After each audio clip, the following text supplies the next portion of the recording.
Welcome to my YouTube channel maths concept by Pappu. आज हम लोग इस वीडियो में बात करेंगे झारखंड बोर्ड परीक्षा 2026 क्लास 8 विज्ञान, जिसमें दूसरा पार्ट है धातु एवं अधातु, जिसमें 30 महत्वपूर्ण बहुविकल्पी प्रश्न लिया गया है। पहला क्वेश्चन है, धातु किसे कहते हैं? धातु होता क्या है? यहाँ पे धातु के बारे में पूरा लिखा हुआ है। धातु और अधातु के बारे में हम लोग को सिर्फ धातु के बारे में पूछा है। धातु जो है विद्युत व ऊष्मा के कुचालक नहीं सुचालक होते हैं। विद्युत के सुचालक, हाँ विद्युत के सुचालक होते हैं। विद्युत व ऊष्मा के सुचालक, हाँ दोनों के सुचालक होते हैं।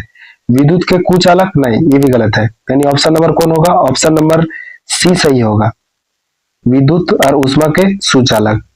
अगला प्रश्न है, एक अधातु जिसमें चमक होती है। एक वैसा धातु बताना है जिसमें चमक होती है, वैसा हम लोग को धातु पूछा है, तो वह धातु कौन होगा? आयोडीन। ऑप्शन नंबर कौन होगा? Option number B. अगला प्रश्न, सोडियम को किसमें डुबो कर रखा जाता है? तो सोडियम को जल में डुबो को नहीं रखा जाता है, मिट्टी के तेल में डुबो कर रखा जाता है, मिट्टी के तेल में यानी किरोसिन तेल में। अगला, धातु जिसे चाकू से काटा जा सकता है। तो कौन सा ऐसा धातु जिसे चाकू से काट सकते हैं हम लोग? तो सोडियम और पोटेशियम एक ऐसा मुलायम धातु है जिसे हम लोग आसानी से चाकू से काट सकते हैं। अगला प्रश्न देखिए, चैप्टर नंबर 1 के लिए कोशिका जीवन की मौलिक इकाई, इसी चैनल पे प्लेलिस्ट बना करके डाला हुआ है वीडियो, उसे आप देख लें तो चैप्टर 2 फिर देखें। अगर चैप्टर 2 देखे हैं तो उसके बाद चैप्टर 1 को जरूर देखें। अगला प्रश्न, एक उच्च आघात वर्धनीय धातु जिसका उपयोग खाद्य लिखा हुआ, खाद्य पदार्थ को पैक करने के लिए किया जाता है। तो कौन सा ऐसा धातु है जो उच्च आघात वर्धनीय है, मतलब जिसे पीट करके हम लोग चादर की तरफ फैला सकते हैं, और उसका उपयोग हम लोग खाद्य पदार्थ को पैक करने के लिए, यानी हॉर्लिक्स वगैरह का डब्बा के ऊपर पैक करने के लिए उसे करते हैं, जिससे खाद्य पदार्थ खराब ना हो। उस धातु कौन है? तो एल्युमिनियम है। अगला, सोडियम को किरोसिन तेल में डालकर रखते हैं। सही बात है, लेकिन क्यों रखते हैं वही हम लोग को पूछा है। क्योंकि यह महंगा धातु है, वैसा कोई बात नहीं है इसमें। क्योंकि यह ऑक्सीजन से अभिक्रिया कर लेता है, हाँ यही तो हो सकता है कि ऑक्सीजन से अभिक्रिया करता है। क्योंकि यह मुलायम होता है, हाँ मुलायम होता है, लेकिन वैसा कोई जरूरी नहीं कि मुलायम है इसीलिए उसे हम लोग किरोसिन तेल में डालेंगे, वैसा उसका काम नहीं है। क्योंकि यह विद्युत का सूचक है, वैसा कोई बात नहीं है। लेकिन आंसर क्या कौन होना चाहिए? क्योंकि यह ऑक्सीजन से अभिक्रिया कर लेता है। इसे हम लोग खुले में रखेंगे या फिर जल में रखेंगे, तो जल में तो ऑक्सीजन है, इसलिए हम लोग इसे किरोसिन तेल में डुबो कर रखते हैं। किरोसिन तेल में ऑक्सीजन नहीं है, यह अभिक्रिया नहीं करता, जलता भी नहीं है उससे। धातु में ऊष्मा की क्या होती है? तो यह धातु के बारे में उसका गुण पूरा लिखा हुआ है, तो एक बार पढ़ लें इसे। धातुएं जो है ऊष्मा का सुचालक होते हैं, सुचालक। ऑप्शन नंबर कौन होगा? Option number A. अगला, अधातु ऊष्मा एवं विद्युत का यहाँ पे लिखा हुआ है। अधातु के बारे में इसे अच्छा से पढ़ लें। अधातु का गुण है, क्या क्या होता है, भंगुरता होता है, सब लिखा हुआ है। तो अधातु जो ऊष्मा और विद्युत का कुचालक होते हैं, कुचालक। ऑप्शन नंबर कौन होगा? बी। धातु के ऑक्साइड क्या होते हैं? तो धातु के ऑक्साइड क्षारीय होते हैं, धातु के ऑक्साइड क्षारीय होते हैं। अगला, अधातु के ऑक्साइड क्या होते हैं? अधातु के ऑक्साइड अम्लीय होते हैं। Option number A. अगला, निम्न में कौन सा गुण धातुओं का नहीं है? यानी यहाँ पे 4 को जो गुण लिखा हुआ है, 3 गो गुण धातु का होगा और 1 गो गुण धातु का नहीं होगा। तो कौन कौन है? धातु में चमक होती है, हाँ सही बात है। चालकता, हाँ भी सही है। भंगुरता नहीं होता। भंगुरता मतलब उसे पीट के हम लोग तार में या चादर की तरफ फैला सकते हैं, लेकिन भंगुरता मतलब होता है उसे पीटेंगे तो चूर चूर हो जाएगा। लेकिन धातु में भंगुरता नहीं होता, अधातु में होता है, तन्यता होता है। ऑप्शन नंबर कौन होगा? सी। वह कौन सा अधातु है जो विद्युत का सुचालक है? कोई एक अधातु है, वो अपवाद में है, जो विद्युत का सुचालक है। ग्रेफाइट। ग्रेफाइट जो है पेंसिल का लीड में यूज होता है, या कार्बन का अपरूप है। पेंसिल के लीड में ग्रेफाइट का यूज होता है, कार्बन का अपरूप है ग्रेफाइट। और यह जो अधातु होते हुए भी विद्युत का यह सुचालक है। अगला प्रश्न, कॉपर सल्फेट का रासायनिक सूत्र क्या है? कॉपर सल्फेट का रासायनिक सूत्र है CuSO4। CuSO3 है कॉपर सल्फाइड का। CuCl क्या है? CuCl कोई फार्मूला नहीं, CuCl2 होना चाहिए, तो यह हो सकता था कॉपर क्लोराइड का। CuO जो है कॉपर ऑक्साइड का है। हम लोग को पूछा है कॉपर सल्फेट का, तो होगा CuSO4। ऑप्शन नंबर कौन होगा? Option number A.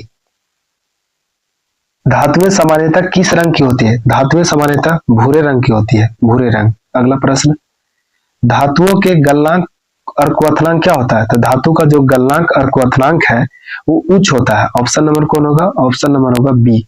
अगला प्रश्न, सबसे अधिक सक्रिय धातु कौन है? यानी कौन सा ऐसा धातु है जो सक्रिय है? तो सोडियम और पोटेशियम एक ऐसा धातु है जो सक्रिय है। तो यहाँ पे हम लोग ऑप्शन में सोडियम है, तो ऑप्शन नंबर बी होगा। Option number B. एक अधातु का नाम बताएं जो कठोर होती है। सभी अधातुएं कठोर नहीं होती, लेकिन एगो अधातु है जो हीरा अधातु है, और हीरा जो है वो कार्बन का अपरूप है जो कि अन्य धातुओं से भी कठोर है। अधातु छोड़ दीजिए, धातुओं से भी कठोर है अधातु होते हुए। ऑप्शन नंबर कौन होगा? ऑप्शन नंबर सी, हीरा। अगला, निम्नांकित में कौन सा धातु नहीं है? यानी 3 गो ऑप्शन जो है धातु होगा और 1 ऑप्शन धातु नहीं होगा। हम लोग समझते हैं। तांबा यह धातु है, तांबा को हम लोग दिखाते हैं Cu से, Cu। सल्फर यह अधातु है, एस से दिखाते। एल्युमिनियम यह धातु है, Al से दिखाते। लोहा Fe यह भी धातु है। तो कौन सा धातु नहीं है? तो B, option number B, sulphur जो है धातु नहीं है। अगला, पीतल, पीतल क्या है? तो पीतल धातु नहीं है, पीतल अधातु भी नहीं है, पीतल उपधातु भी नहीं। पीतल क्या है? तो पीतल है मिश्र धातु। पीतल क्या है? मिश्र धातु। अब मिश्र धातु हम लोग उसे कहेंगे जब 2 या 2 से अधिक धातुओं को मिला करके एक अन्य धातु बनाया जाता है।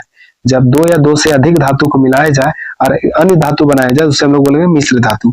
और जो पीतल है वो क्या क्या मिलकर बनाया गया है? तो कॉपर यानी Cu प्लस Zn यानी जिंक, कॉपर और जिंक को मिलाएंगे तो क्या बनेगा? पीतल। अगला, एक्सरे करने हेतु किस धातु का उपयोग किया था? एक्सरे करने हेतु, एक्सरे करने के लिए हम लोग सीसा धातु, सीसा को हम लोग दिखाते पीबी से। पीबी मतलब लेड। कौन सा धातु है? सीसा। Option number D. अगला प्रश्न, पेंसिल लीड बनाने में किसका उपयोग किया था? पेंसिल लीड बनाने में ग्रेफाइट का उपयोग किया था। ग्रेफाइट जो है सबसे मुलायम अधातु में मुलायम है, इसे हम लोग आसानी से छील सकते हैं। मतलब जो पेंसिल की लीड में रहता है उसे छील करके हम लोग उसे लिख सकते हैं। या अधातु होते हुए भी विद्युत का सुचालक है। अगला, विरंजक चूर्ण के निर्माण में किस अधातु का उपयोग किया था? विरंजक चूर्ण का फॉर्मूला क्या होता है? विरंजक चूर्ण का फॉर्मूला होता है CaOCl2। इसे हम लोग बोलते हैं विरंजक चूर्ण, कैल्शियम ऑक्सीक्लोराइड।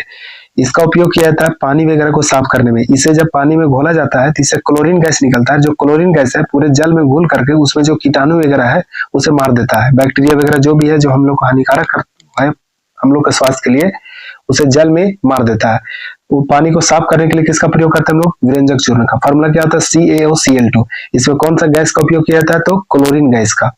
क्लोरीन गैस या क्लोरीन अधातु, दोनों एक ही बात है। क्लोरीन अधातु या क्लोरीन गैस। अधातु का वह गुण जिसके कारण उन्हें पीटकर सीट में परिवर्तित किया जा सकता है। अधातु का वह गुण नहीं है, धातु का गुण है। धातु का, यह अधातु का गुण नहीं है, किसका गुण है? धातु का। तो कौन सा गुण है? पीठ के हम लोग जब चादर के रूप में उसे हम लोग परिवर्तित करते हैं उसे हम लोग बोलेंगे आघात वर्धनीयता। आघात वर्धनीयता, आघात वर्धनीयता। क्या बोलेंगे उसे हम लोग? आघात वर्धनीयता। ऑप्शन नंबर कौन होगा? Option number B.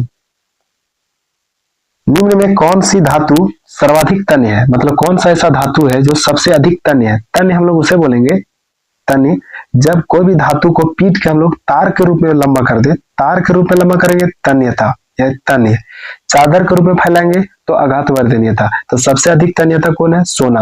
लेकिन सबसे अधिक आघात वर्धनीयता कौन है? देख लीजिए यहाँ पे, सबसे अधिक आघात वर्धनीयता कौन है? तो सबसे अधिक आघात वर्धनीयता कौन है? तो एल्युमिनियम, सबसे अधिक एल्युमिनियम। अगला, तन्य में पूछा है तो कौन है? सोना। यूरिया में किस तत्व की अधिकता होती है? यूरिया का फॉर्मूला था NH2CONH2। तो इसमें कौन सा तत्व सबसे अधिक है? तो नाइट्रोजन। ऑप्शन नंबर कौन होगा? ऑप्शन नंबर होगा बी। अगला प्रश्न, झारखंड में लोहरदगा किस खनिज के लिए प्रसिद्ध है? झारखंड में जो एक जिला लोहरदगा है वहां पे कौन सा खनिज सबसे अधिक पाया जाता है? तो कौन सा खनिज सबसे अधिक? एल्युमिनियम के अयस्क, एल्युमिनियम के अयस्क। ऑप्शन नंबर कौन होगा? Option number C. अगला, धातु के किस गुण के कारण उनको तार के रूप में खींचा जा सकता है? अभी हम लोग पीछे देखे तो धातु का वह गुण क्या है? तन्यता है। भंगुरता जो है अधातु में होता है। भंगुरता में क्या होता है? उसे पीटेंगे तो चूर चूर हो जाएगा। ध्वनिक में क्या होता है? उसे पीटेंगे तो आवाज निकलेगा, यानी ध्वनि निकलेगा। आघात वर्धनीयता में क्या है? तो उसे पीटेंगे तो चादर के रूप में फैलेगा। सबसे अधिक तन्य धातु कौन है? सबसे अधिक तन्य धातु कौन है? सोना। सबसे अधिक तन्य धातु कौन है? सोना। सबसे अधिक आघात वर्धनीय धातु कौन है? तो एल्युमिनियम। सोना को दिखाते हैं हम लोग AU से, सोना का संकेत AU होता है। ऑप्शन नंबर कौन है? Option number A. अगला, कौन सा धातु कमरे के ताप पर द्रव है? मतलब कौन सा एक धातु है जो कमरे के ताप पर द्रव है? तो पारा। पारा को हम लोग दिखाते Hg से, Hg, पारा या मरकरी। अगला, निम्न में कौन सा उप धातु है? पूरा पीरियोडिक टेबल अगर देखा जाए उसमें 7 को टोटल उप धातु है। 7 को में एक यहाँ पे दिया हुआ है सिलिकन। सिलिकन को हम लोग दिखाते हैं Si से। उप धातु उसे कहते हैं धातु और अधातु का दोनों का गुण हो, यानी वैसा पदार्थ वैसा तत्व जिसमें धातु और अधातु का दोनों का गुण हो उसे हम लोग बोलेंगे उप धातु। पूरा पीरियोडिक टेबल में टोटल के उप धातु है 7। कौन सा यहाँ ऑप्शन होगा? ऑप्शन नंबर होगा सी। कौन सा अधातु कमरे के ताप पर द्रव है? पीछे हम लोग देख सकते हैं धातु जो पारा है वो कमरे के ताप पर द्रव है। यहाँ पे पूछा अधातु, तो कौन सा होगा? ब्रोमीन। ब्रोमीन को हम लोग दिखाते हैं Br से। Br उसका संकेत है। आयोडीन का संकेत क्या है? I। क्लोरीन का क्या है? तो Cl। नाइट्रोजन का क्या है? तो N। इसी तरह का वीडियो यानी चैप्टर नंबर 1 के लिए देखना चाहते हैं कोशिका जीवन की मौलिक इकाई, तो इसी वीडियो का डिस्क्रिप्शन में उसका लिंक डाला हुआ रहेगा और उसका प्लेलिस्ट भी बनाया हुआ इस चैनल में, आप जा करके देख सकते हैं।